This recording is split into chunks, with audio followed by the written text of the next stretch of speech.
All right, let's jump right in.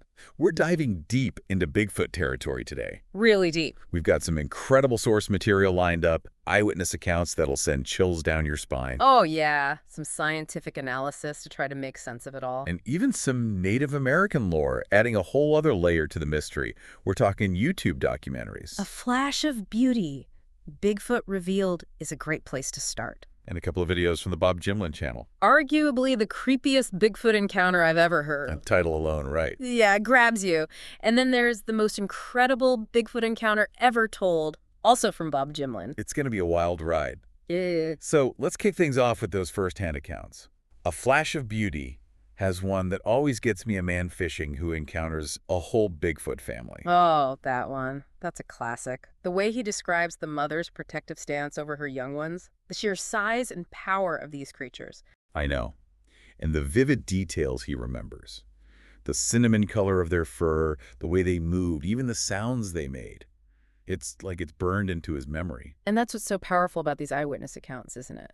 The emotional impact. It's not just seeing something strange. It's an experience that stays with you. Totally. Like in arguably the creepiest Bigfoot encounter, the way that creature stalked the house, the porch light. Chilling. And the description of that devil face peering through the window. I mean, how do you even process something like that? It really makes you question what you thought you knew about the world. For sure. And then there's the strength it took to remove that secured screen window. Oh, yeah. I mean, we're talking about a level of physical power that's just mind-boggling. It makes you realize how much we don't understand about the natural world. If creatures like this can exist right under our noses. What else is out there? Right. Exactly. And A Flash of Beauty has even more encounters just like that. A logger who saw a Bigfoot cross the road in broad daylight. Oh, yeah. And military personnel who witnessed these massive figures observing their convoy. I mean, come on, that's crazy. It's wild. Each story adds another piece to the puzzle. But we're still missing so many pieces. So, for you listening, what do you find most compelling about these personal accounts? Is it the consistency across different stories, the emotional weight, or something else entirely? Let's shift gears a bit now and talk about the science. Dr. Jeffrey Meldrum, he's a leading expert on Bigfoot footprints. Yeah, those footprint casts are incredible. The size difference compared to a human foot is just, whoa. And the anatomical details are fascinating. The pressure points, the midfoot flexibility is like nothing we've ever seen before. And that's what makes Dr. Meldrum's work so important. He's bringing scientific rigor to this whole thing. It's like detective work, piecing together clues to figure out who or what made these tracks. Speaking of piecing things together, have you heard about Dr. Michael Adams? What about him? He's a clinical psychologist who studies how our minds process extraordinary events. What do you mean? Like, he talks about psychological defenses, things like rationalization and repression, how we might cope with something totally bizarre. So you're saying someone could have a genuine encounter with, say, a Bigfoot, and their mind might just block it out. Exactly. It could be too overwhelming to process at first, so they might not even remember it clearly, or they might dismiss it as something else. That adds a whole new layer of complexity to these encounters. Doesn't it? We have to consider not just the possibility of the creature itself, but also how our own minds perceive reality. So how do we separate the fact from the fiction? Right. Well, that brings us to probably the most famous piece of Bigfoot evidence. You talking about the Patterson-Gimlin film. The one and only. Decades of debate, and still, no one can definitively prove it's a hoax. That grainy footage, the way the creature moves, it's captivating. Even with today's technology, it's hard to explain away. But here's the thing. If Bigfoot is real, why haven't we found more concrete evidence? Bones. Bodies. That's the million-dollar question, right? But the documentaries offer some possible explanations for that. They talk about how rare these creatures might be, their preference for remote areas. And how quickly remains decompose in the wild. Right. Plus, what if they're as intelligent as some people believe? They could be deliberately hiding their tracks. Imagine that. It's like trying to solve a mystery where the clues are scattered to the wind, lost to time. And maybe that's part of the allure, the mystery, the challenge. It's a puzzle that might never be fully solved. And it brings us to another fascinating perspective on this whole Bigfoot thing. What's that? The Native American perspective. Oh, yeah. The documentaries highlight the deep connection many tribes have with Bigfoot. They talk about them like family. Brothers in the forest, they call them sometimes. It's not just about sightings. It's a deep respect A connection to nature. A sense of kinship, even. I remember reading this excerpt from Paul Kane's book, Wanderings of an Artist Among the Indians of North America. Back in 1859, she wrote about a mountain inhabited by these cannibalistic giants. Cannibalistic giant. Yeah, the Skookums. The local tribes were terrified of them. It shows how long these beliefs have been around. And then there's the Hamatsa. The secret society that can depict Sasquatch on their totem poles. It's woven into their culture, their traditions. It makes you think, what if modern science could learn something from this traditional knowledge? Maybe there are insights we've overlooked in our quest for hard evidence. It's definitely worth considering. So I'm curious, how do you feel about these Native American perspectives? Do they add another layer of credibility to the whole Bigfoot phenomenon? It's definitely food for thought. But let's switch gears again. We've got to talk about Randy's story from the most incredible Bigfoot encounter ever told. Oh man, Randy's story is a whole saga. He's just 10 years old when it all starts, and it all begins with this mysterious tunneling bush structure. A tunneling bush structure. I don't remember them explaining that in the documentary. What is that? It's not super clear, but based on what Randy says, it sounds like this dense thicket of bushes, almost like a natural fort or something. He found human-made artifacts inside too. That's creepy. Like finding a secret hideaway in the woods, and you have no idea who or what made it. And then, of course, he meets Mike. Mike. The young Sasquatch he befriends, or at least that's how it starts. Mike seems playful at first, even mimicking Randy and his brother. But then things get really intense. It's like one of those slow burn horror movies. You know something bad is coming. What's so fascinating is how Mike's behavior changes. He starts out curious, playful, but as he grows bigger and stronger... He gets more aggressive. Yeah, almost menacing, like he's becoming aware of his own power. And then there's that encounter with Mike's parents, Randy's father firing a warning shot as they run for their lives. It's terrifying. You realize these are wild creatures. We're talking about the untamed wilderness here. Yeah. And anything can happen. And things do take a tragic turn. They find Mike's body, injured by the gunshot. That part always gets to me. It's so sad. But then there's the autopsy. Oh yeah, those anatomical details Randy describes are strange. Retracting tusk-like teeth. An extra heart-like organ. This is like something out of science fiction. Right. What other secrets are these creatures hiding? It really makes you think about the ethics of these encounters. How should we approach something like this? How do we ensure everyone's safety? It's a question we have to grapple with as we continue to explore this mystery. It really makes you think about how we should be approaching this whole thing. Right. I mean, if these creatures are real, should we be actively trying to find them? Or should we just let them be? Live their lives in peace? It's a big debate in the Bigfoot community. Some people say we need hard proof. For science, and to help protect them. Makes sense. But others say, hey, leave them alone. Let them have their privacy. It's a tough one.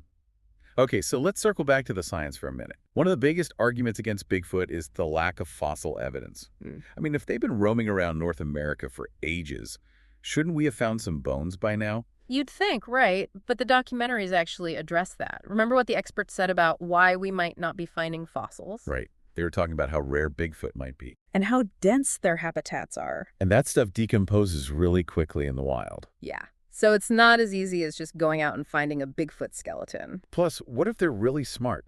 Like, really intelligent? That's what some people believe.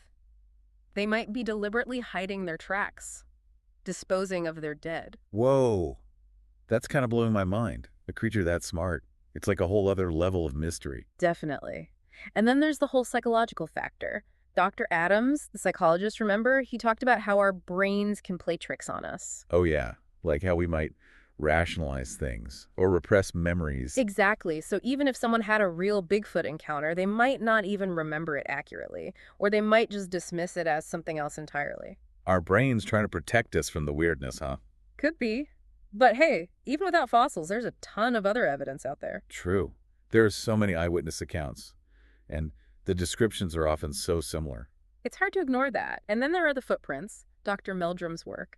Those casts show some pretty unique features. Yeah, and don't forget the hair samples and the recordings of those crazy vocalizations. Some of that stuff has been debunked, but not all of It it. keeps the mystery alive, For sure. I mean, sure, some sightings could be mistaken identity or hoaxes, but there's just so much out there that's unexplained. It's like something's going on. It's a puzzle that doesn't quite fit with what we think we know about the world. Exactly. But maybe that's what makes Bigfoot so fascinating. It represents this untamed wilderness. The unknown.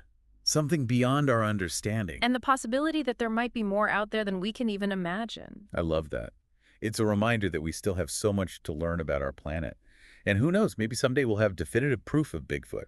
Science might finally catch up with the legends. Wouldn't that be something? Until then, we've got these stories, these glimpses into the unknown. It's a mix of fear and wonder, you know. Totally. And it all comes back to that human desire to understand the world around us. So for everyone listening, where do you stand on all of this? What resonates with you the most? What are your thoughts? I think for me, it's the mystery that really draws me in. The idea that something so large could be out there, hiding in plain sight, in a world that we think we know so well. I get that. It's that thrill of the unknown, the possibility that we haven't discovered everything yet. Exactly. And it makes you realize that there might be creatures out there that we just don't have the tools to understand yet. It's humbling, in a way. Definitely. Yeah. But it's also exciting. It means there's still so much out there to discover. Absolutely. And you know what else I find fascinating? It's how Bigfoot seems to reflect our own fears and anxieties. Oh, yeah. We talked about that before, the idea of Bigfoot as a cultural mirror. Right. Like, in some cultures, Bigfoot is seen as this benevolent protector of the forest, but in others, he's this terrifying monster. It all depends on the culture, right? And their own beliefs and fears. Remember how the documentary talked about the different names for Bigfoot in Native American traditions? Yeah. Each name had a different meaning. It showed how each tribe saw Bigfoot differently. Some saw them as family. Others saw them as powerful spirits to be respected, even feared. It's wild how our own backgrounds can shape how we see the world, isn't it? It makes you think, what if we're not really searching for a creature at all? What if we're searching for a reflection of ourselves? Whoa, that's deep. Right. Are we trying to find Bigfoot? Or are we trying to understand our own place in the world? Maybe it's a bit of both. Maybe it's all connected somehow. It's like Bigfoot has become this Rorschach test for humanity. What we see in him says more about us than it does about him. Mind-blowing. It is. And maybe that's why we're so fascinated by Bigfoot. It's not just about the creature itself. It's about us, our relationship with nature, and the mysteries that we may never fully solve. I love that. It's a journey of discovery, both outward into the unknown and inward into ourselves. Exactly. And as we continue this journey, we're going to explore some even deeper questions about the Bigfoot phenomenon. Ooh, I like where this is going. We're talking philosophy, ethics, the really thought-provoking stuff. What happens if we actually find undeniable proof of Bigfoot? How will that change the world? How will it change us? It's amazing how much this topic makes you think.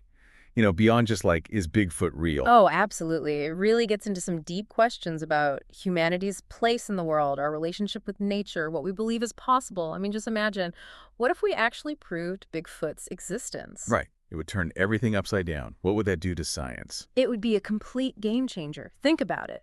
A large, intelligent primate, completely unknown to science. We'd have to rewrite textbooks, rethink everything we thought we knew about primate evolution. It'd be like discovering a whole new branch of the evolutionary tree. Exactly. And then there are the ethical implications. How do we even begin to interact with a species like that? I mean, if they're as intelligent as some people believe. Right. It raises so many questions. Do we have the right to study them, to observe them, to even, I don't know, capture them for research? It's tricky, right? Because don't they deserve the right to live their lives in peace? Exactly. It's uncharted territory. And the stakes are high. Remember how we were talking about Bigfoot as a reflection of our own anxieties? Oh, yeah, like a cultural mirror. Right. Well, imagine how those anxieties would explode if Bigfoot was confirmed to be real. People would freak out. I think it's safe to say there'd be a lot of fear, maybe even panic. Some people might want to hunt them down, capture them, study them. Others might call for their protection, demand that we leave them alone. It could get messy. It could. That's why it's so important to approach this whole thing with caution and respect. Oh. We need to be ready, not just scientifically, but ethically. It's a lot to think about. It is. But that's part of what makes this topic so fascinating. It pushes us to confront these really complex issues about the natural world, about our place in it, about who we are as humans. It's like Bigfoot isn't just a creature. He's a symbol. Of what? Of the unknown. Of the mysteries that still exist in the world. I like that. It's a reminder that we don't have all the answers. And that's okay. Maybe that's what keeps us coming back to this topic. The mystery. the search for answers. The possibility of discovery. Exactly. So, as we wrap up our Bigfoot deep dive, I want to leave you with one final thought. Think about this. If Bigfoot were proven real, I mean, without a doubt, how would that change your view of the world, of humanity's place in it, of what's even possible? It's a question that takes us beyond footprints and blurry photos. It gets to the heart of what we believe, what we're willing to accept. It's about expanding our understanding of the reality itself. So, we want to hear from you. What are your thoughts? Share your insights, your questions, your own Bigfoot stories. And thanks for joining us on this incredible journey into the unknown. We'll see you next time for another deep dive.